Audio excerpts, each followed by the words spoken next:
Here's a question for you. When unexpected guests show up at your door, what are you gonna try to whip up on the fly? Every good picnic needs a little boozy treat. Let's make my tea-infused vodka lemonade. Do limit the booze in your cocktail to 1.5 ounces of liquor or 4 ounces of wine. For this recipe, my go-to is Wyborowa Pure Polish Vodka, affectionately nicknamed Vibo.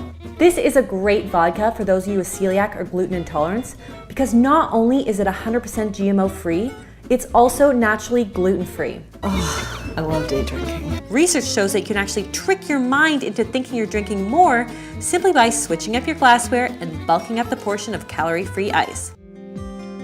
I wasn't raised in a foodie home. I didn't have a nonna to teach me how to make sausage or a bobby to make matzo balls or eating only organic gluten-free rice crackers or grass-fed free-range bison. I grew into a food-loving, healthy, professional eater, food blogger, home chef, food scholar, and registered dietitian. Food is love, culture, tradition, identity, sensuality.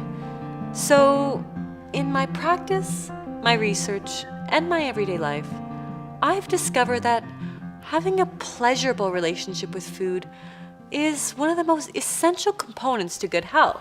And for me to be able to accept my fate as a foodie dietitian, I set out on the goal to dispel the myth that eating well has to be boring or bland, instead to demonstrate how it can be flavorful and satisfying and maybe even a little bit sexy. I mean, if you think about it, and I hope you will, eating and sex are not dissimilar activities. They're both embodied, manual, sensual, intimate, pleasurable, shared, health-promoting, and pretty much essential to life at this point. But I really want to encourage people to hold on to the tradition of enjoying every taste and touch and smell of food as they would other stimulating encounters. I'm not here to preach to you. I'm simply here to inspire you to go out and experience food with renewed curiosity and excitement. So follow me, eat with me, learn with me, join me on a series of gastronomic adventures.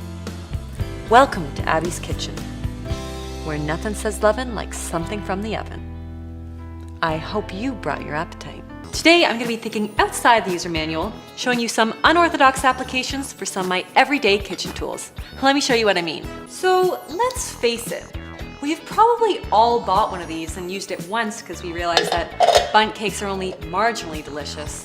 The fresh corn, on the other hand, now that's always exciting.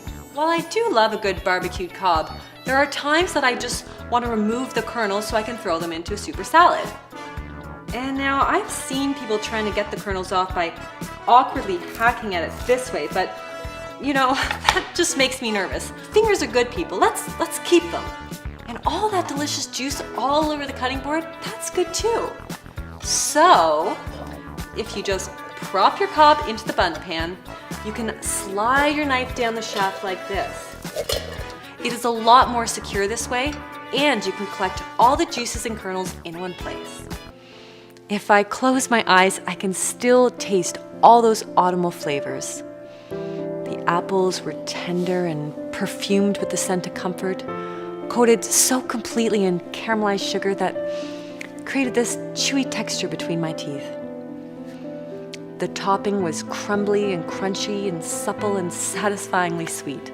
As a registered dietitian, I know how much misinformation there is out there, and it is confusing the heck out of all of us. Today, I'm gonna set the record straight, and I'm gonna bust some nutrition myths once and for all. So then, of course, people assume, oh, the more food of this I eat, the more fat I'm gonna burn. Guys, this is just not true.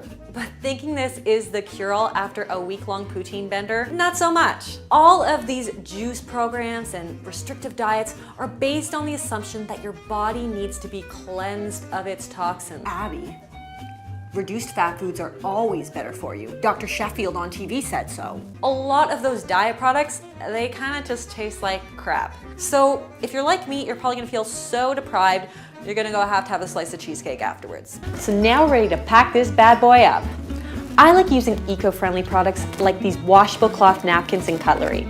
You'll also need some picnic blankets, some bug spray, sunscreen because sunburns are not cute, colorful straws so you look sophisticated while day drinking. So go ahead, invite yourself over, stop by after work, follow me home. Actually don't, that would be creepy. Even that weird guy that just added you on Facebook, they're all gonna be completely blown away by your effortless culinary grace. So thanks for joining me for today's gastronomic adventure.